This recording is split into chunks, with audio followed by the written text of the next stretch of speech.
The latest ranking respects Vanderbilt, but Diego Pavia, I think, can elevate that.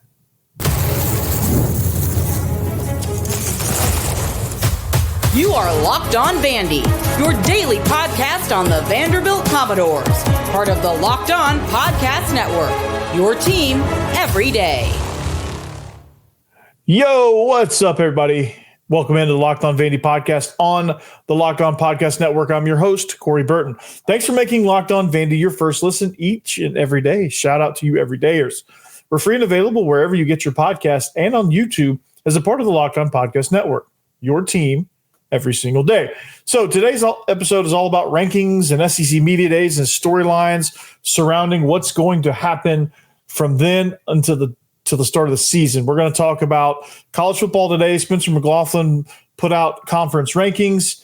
Where is Vanderbilt fall in those rankings? We're going to talk about that and break that down. Phil Steele has shown some love to Vanderbilt. And then the storylines that's going to happen at Media Days upcoming, if you're watching this, later on this afternoon. So we're going to get into all of that. Vanderbilt, the gist of it is this. Vanderbilt is getting a lot of respect. And speaking of respect, today's episode is brought to you by Gametime. Download the Gametime app, create an account, and use code LOCKEDONCollege for $20 off your first purchase. Mad respect there. So getting into all that. So the rankings, okay, knowing where people see Vanderbilt will help you kind of understand how people will treat Vanderbilt at this year's Media Day. So here's the first level of it. College football today, Locked On College Football, conference rankings. Spencer McLaughlin headed this up, but they ranked the Southeastern Conference. It goes as follows. Vanderbilt is sitting at 13. This is a very interesting ranking. I'll get into the generality of this ranking here in a minute, but what this means for Vanderbilt is this. I think this actually, when you look at who's ahead of them, with the exception of Auburn, I don't love that Auburn's ahead of them. I get it because Auburn has Auburn's still considered to have an elite roster with an elite quarterback coming in with Jackson Arnold. I don't know. I think Hugh Freeze is on the rocks and it's getting bad fast. But I think Vanderbilt being at 13 shows you kind of where they believe. Vanderbilt has not yet proven that they belong in the upper echelon. They haven't proven that yet. See, I'm going to choose to have a growth mindset, but they've proven that, hey, people are no longer assuming that Vanderbilt's going to be in the cellar.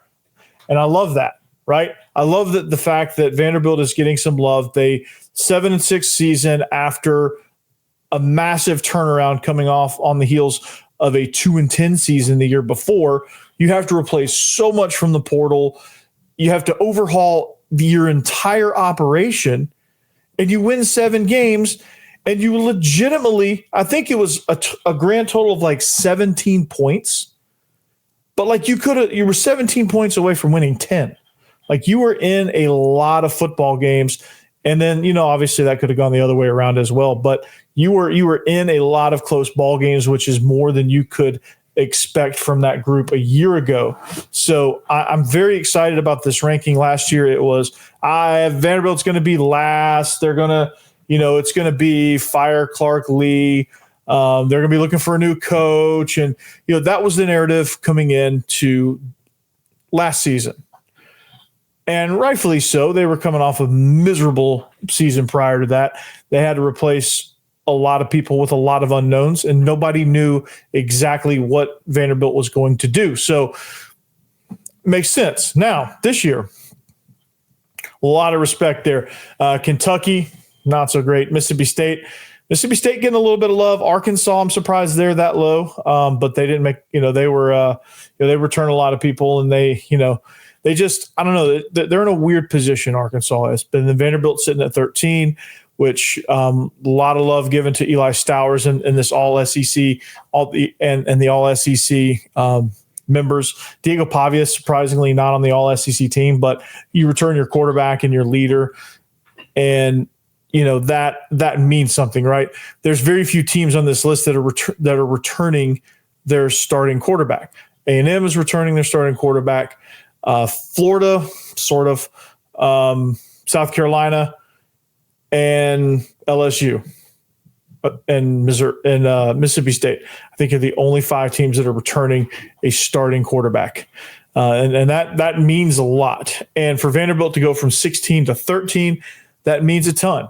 The rest of the rankings, it is what it is. I think your top 4 sounds about right. A lot of people would probably have Texas above Georgia, but Georgia is the reigning SEC champion, so they deserve to be in that number 1 spot until somebody knocks them off. The team I wish was higher was Ole Miss. I think Oklahoma's getting a little too much love at number 6.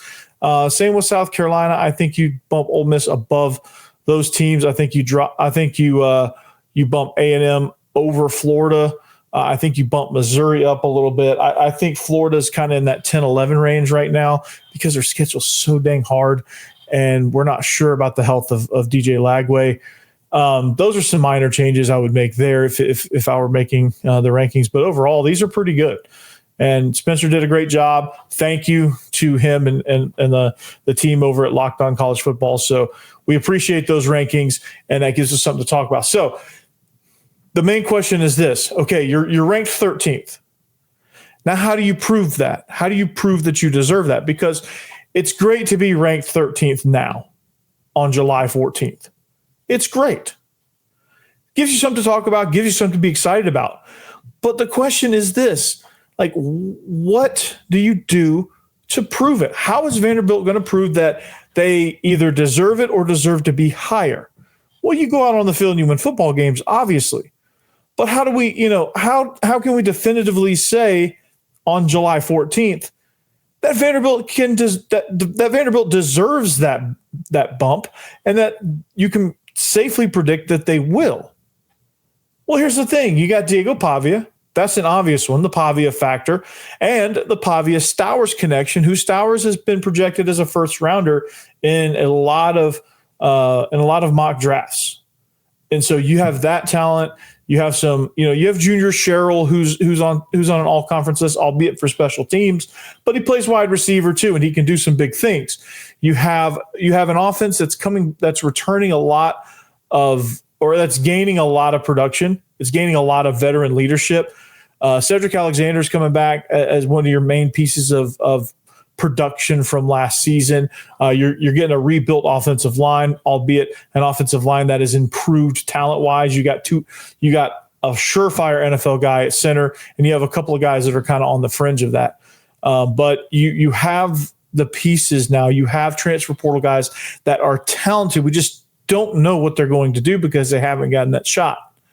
Defensively, you return a ton of production, and you return a lot of starters, and you get, surprisingly, what you lose in experience, you gain back in talent and athleticism. You have some guys that can play. You have some guys that can do some things, and you have a potential two-way star in Martell Height that you can do a lot of different things with as well. So this Vanderbilt team is not constructed like the Vanderbilt teams that you know and love from previous years. This team that's ranked 13th, I think they have a legitimate shot. I really do, of surpassing that ranking. I'm not saying they're misranked. I'm not saying they're disrespected. I'm saying they're getting properly respected. They're getting their proper due. You win 7 games. That's great. It's not amazing. In this league, it's tough to crack above Missouri, who you lost to, Tennessee, who you lost to, A&M, who you didn't play but had a better record. Florida, Ole Miss had a better record. Oklahoma, South Carolina beat the brakes off of you. LSU beat you up pretty good. You beat Alabama, but Alabama's Alabama. They're going to get the benefit of the doubt at this point. Texas, who you took down to the wire, and, of course, Georgia, who's reigning conference champion. So it's going to be tough to kind of get in that conversation, but I think this brings it a step further. I think this season Diego Pavia is going to elevate this group. Eli Stowers is going to elevate this group. Brian Longwell and Langston Patterson are going to elevate this group. Yinlin Otara and Glenn Seabrooks are going to elevate this group from the interior of the defensive line. Marlon Sewell, CJ Hurd, Dante Carter are going to elevate this group from the safety position. Those are going to be 3 rotational guys that are going to be absolutely on fire. Your corners, Martell Height and Jalen Lackey. Jordan Matthews, Marlon Davis, or Marlon Jones. I'm sorry. Mark Davis. You're going to have these. You're going to have a lot of these guys that are going to elevate this team. You have a lot of production. You have a completely loaded coaching staff that has returned. They have not only returned, but they've added pieces. Coach Nady on the offensive line to help Coach K. And it can only get better. Your scouting operation is 1 year seasoned into the new way of doing things. So there's a lot of things that this team is going to do in order to solidify that ranking, prove that they belong in the conversation, and then begin their upward ascension into this conference. The NIL period, I've said it before, I'll say it again, this NIL rev share reset has allowed a team like Vanderbilt to finally wake up and say, hey, we can actually do this. We can actually compete.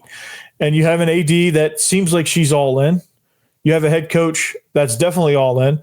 And you have them in sync with each other. Together, they're all in. And I think you're going to see the benefit. You're already starting to see the benefits of it. It's only going to get better. Now, it is a tough league, and they have a tough schedule. So there's a chance they could struggle a little bit. That is perfectly on my radar. I'm fully aware of that. But to be sitting at 13th coming into the season, which a lot of teams would probably be like, 13th? Gosh, terrible. But given where Vanderbilt's been, that's amazing. It's a great start to a new beginning. And so this is only the first step in the right direction.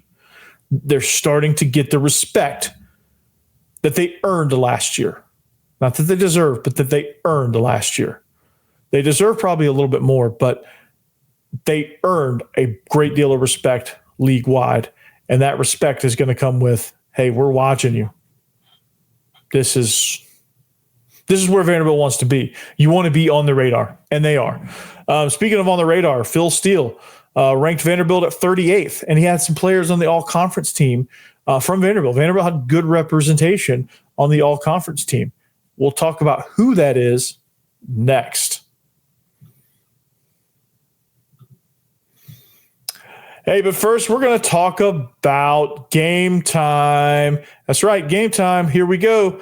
Listen here, man. Have you ever been to an event and you just want to, you're waiting there for the concert tickets to go on sale, or you're sitting in line at the box office, logging in early, whatever it is, man, you lose access to it. Live music should be, especially live music, should be about making memories, not dealing with the stress of ticket shopping. That's where Game Time comes in. And that will be huge in the Music City. Game Time makes getting concert tickets faster and easier than ever. Prices actually drop the closer it gets to showtime, and you can save 60% off with killer last-minute deals. So are you tired of the endless scrolling while trying to find the best deal? Well, Game Time Zone Deals picks the best seat in your section for you. It's amazing. Takes the stress right out. Ever wonder what your view would look like before you buy? Well, the app shows you a panoramic seat view, so there are no surprises. And with Game Time, the price you see is the price you pay.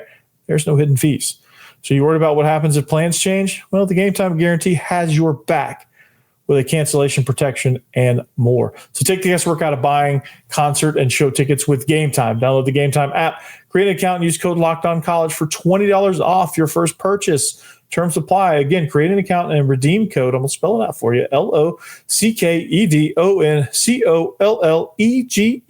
for $20 off. Download Game Time today. Last minute tickets, lowest price, guaranteed.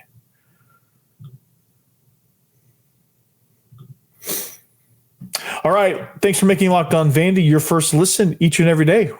We're free and available wherever you get your podcast and on YouTube. It's a part of the Locked On Podcast Network. Your team every day. And I appreciate you everydayers. I really do. You guys make this show what it is. You guys make this thing fun. You guys make me keep coming back to the microphone each and every time. So I appreciate you guys nonetheless. So Locked On SEC, Media Day's coming up, man. If you want all of the action, Chris Gordy will have it for you. And of course, each show, including this one, representing their respective teams and the coverage that you're going to get in the reaction. You're going to get to all the storylines that are addressed during SEC Media Days. The first big test for some of these players and these coaches. There's no new coaches this year, so that'll be interesting to see. It's all returning coaches. So you'll get some hot seat talk and you'll get some other things too. But we'll talk about that in a minute. But if you really want to know, if you're at this point, Clark Lea's going to appear at 3:20 today, and it's going to air live on SEC Network, and it's going to stream on SEC Network Plus. And I think if you want to see Diego, Randon, and Martell, I think they're going to be streaming on SEC Network Plus, from what I understand. All right, but Clark Lea's going to appear at 3:20 Eastern time. So check your dials. It's 2:20 Central time. So make sure you're alert there. Okay. But one of the storylines is this, right? And we're going to talk about storylines. We'll go ahead and throw them out there. SEC Media Days coming up. As you're listening to this, it's Monday. It's Vanderbilt's last on the daily docket. LSU is going to be up first. But one of the stories should be this. You get Vanderbilt coming in ranked 38th overall. Phil Steele ranked all 136 FBS teams. Vanderbilt came in at 38th, which I think last year they were probably in the 50s, I think. So that's an improvement. Plus, you don't really see a preseason all-conference team. And of course, Eli Stowers is first-team All-American as well. But Phil Steele did an All-SEC team, and these were the guys that landed on those teams. I think he did 4 teams at each. He did 4 full teams.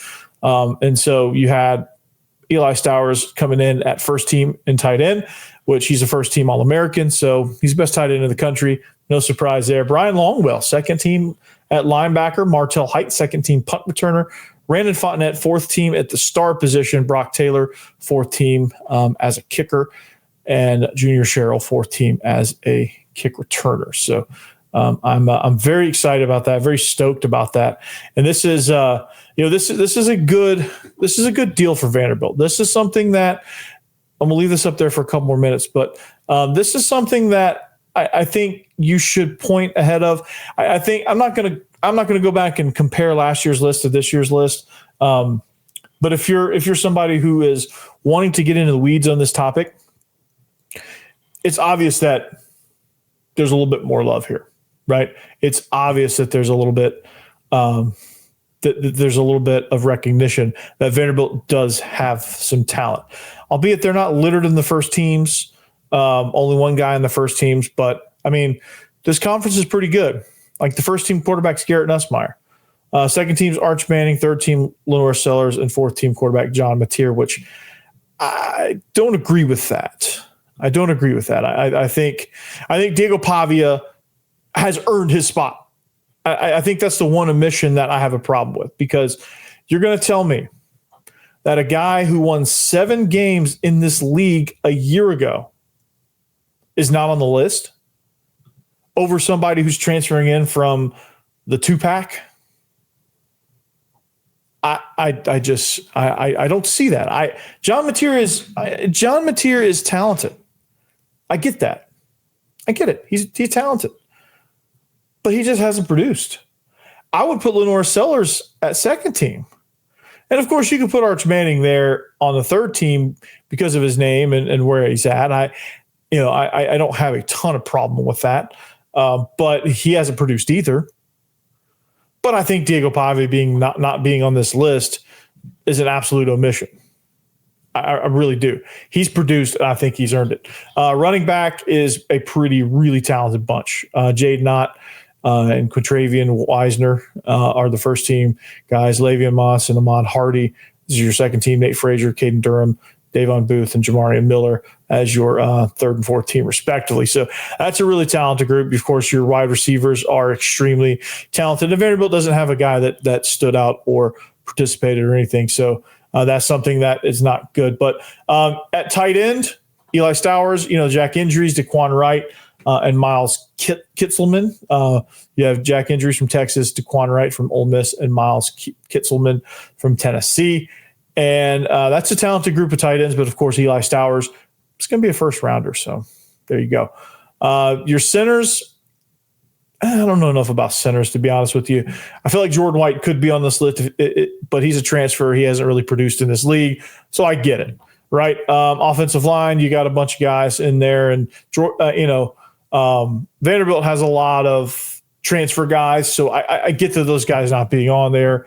Your linebackers, your second team guys, which this is you want to talk about a good company of players. Suntarian Perkins, Kip Lewis, and Harold Perkins is joining Brian Longwell on the second team all-conference linebackers. Anthony Hill from Texas, Deontay Lawson from Alabama, Whit Weeks from LSU, and CJ Allen are first teamers in this category. So this is a extremely if Suntarian Perkins is second team, this is a pretty talented group. So the fact that Brian Longwell is lumped into this category is really, really good.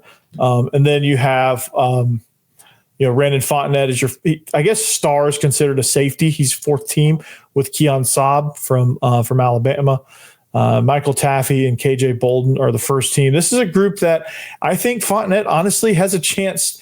If you did this postseason, I think he has a chance to jump up this list. I think he's going to have a monster season. And then your specialist, Martell Height, is going to be an absolute weapon. He's going to, I don't think he's going to put up enough stats on offense or defense to really crack into the, stat categories of the first team or second team or whatever. He's going to be an absolute unit. He's going to ball out. He's going to take a couple to the house, and he's going to be good. Junior Sherrill is a kick returner. Took one to the house on Tennessee. I think he's going to get another couple this year. And Brock Taylor, they call him the Brocket Launcher for a reason. So this is a good, talented group, and I think this group has a lot of chance. I think they have a chance to really elevate themselves throughout the course of the season. But what are some of the other storylines? Hang on.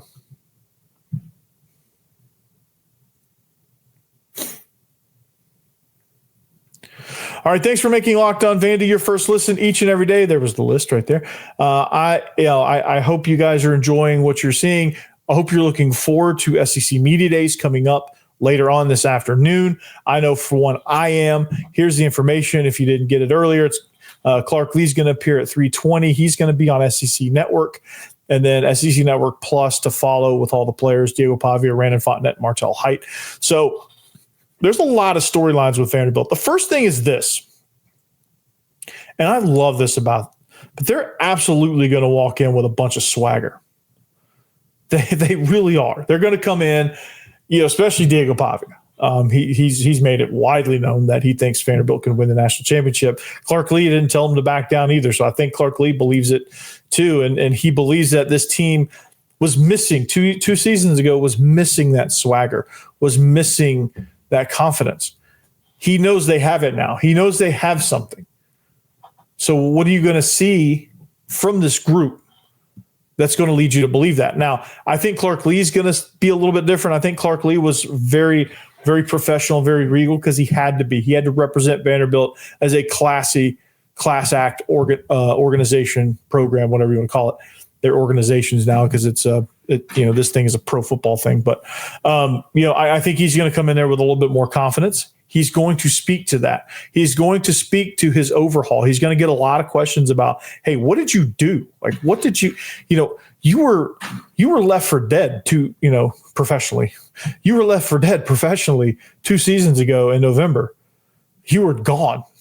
You were going to be a defensive coordinator somewhere 2 seasons ago. What happened? That's a question you're going to get. And he'll gladly answer it.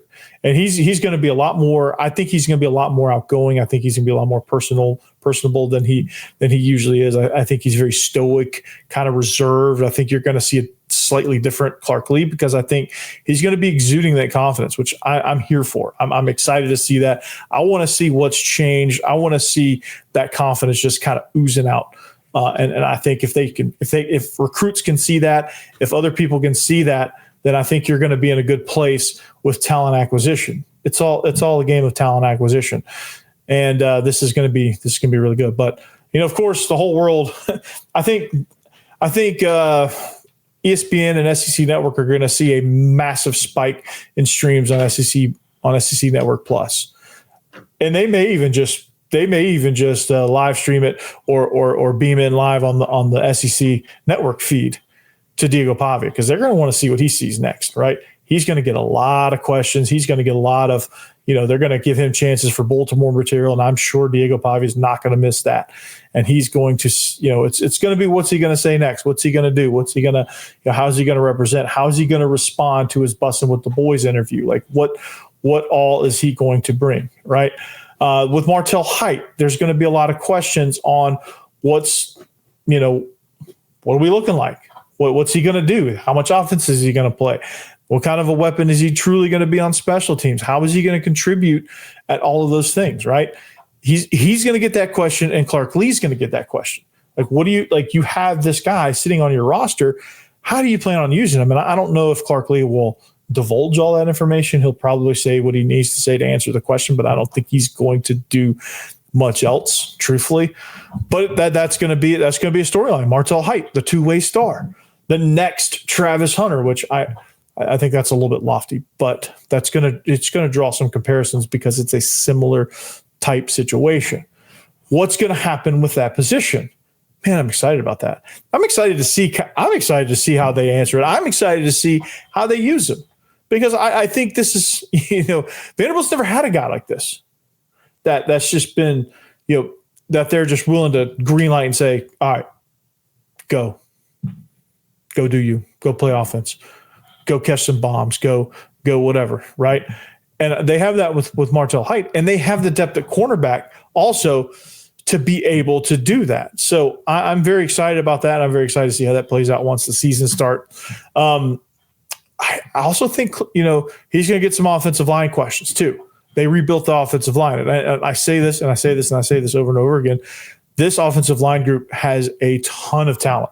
What they lost last season, they're getting back twofold in talent. So they've built depth, and they've acquired top-notch talent. They've got a bona fide NFL guy, NFL player in Jordan White at center. They've got some other guys. Henderson is going to be a stud. He's got to work on his pass blocking, but he's going to be a stud at the NFL level. I think both your tackles are going to be good. Isaiah Glass is probably going to be a guard at the next level, but he's playing quick tackle right now. And then I think your guards are going to be pretty good once they're available as well. So I'm excited about this offensive line. This is probably the most talented and deepest offensive line roster that Clark Lea has ever had since he's been at Vanderbilt. So I'm excited about that. And I know Coach K and Coach Nady are excited about that as well.